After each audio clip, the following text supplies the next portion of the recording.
চাঁপাইনবাবগঞ্জের সোনা মসজিদ স্থলবন্দরে অর্ধেকে নেমেছে পাথর আমদানি। চাহিদা না থাকায় পাথর আমদানি কমানোর কথা জানান ব্যবসায়ীরা। এতে কর্মহীন হয়ে পড়েছেন স্থলবন্দরের শত শত শ্রমিক। বিস্তারিত জানাতে সোনা মসজিদ স্থলবন্দর থেকে যুক্ত হচ্ছেন সহকর্মী সোহান মাহমুদ। সোহান, পাথর আমদানি কমায় স্থলবন্দরের সার্বিক পরিস্থিতি কেমন দেখছেন জানাবেন।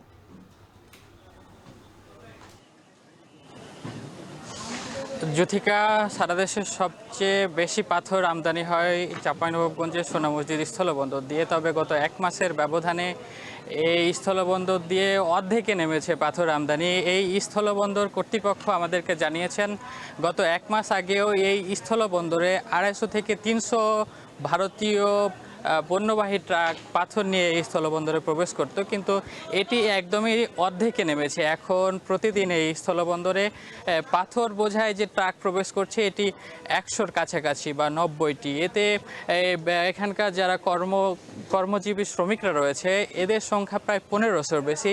এরা মূলত একদম কর্মহীন হয়ে পড়েছেন। এখানকার শ্রমিকরা বলছেন, এখানে যেহেতু 1500-র বেশি শ্রমিক কাজ করে, তারা প্রত্যেক দিন 300-র বেশি এখানে আসতে পারছেন না, কারণ 1500 শ্রমিকের এখানে মূলত কাজ নেই।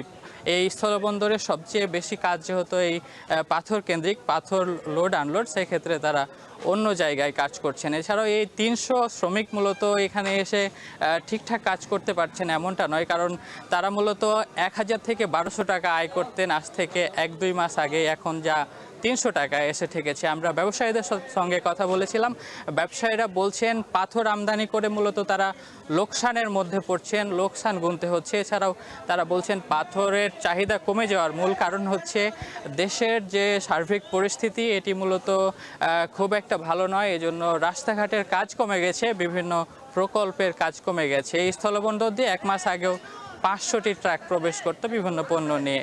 যুথিকায় ছিল আমার কাছে সোনা মসজিদ স্থলবন্দর থেকে সর্বশেষ পরিস্থিতি।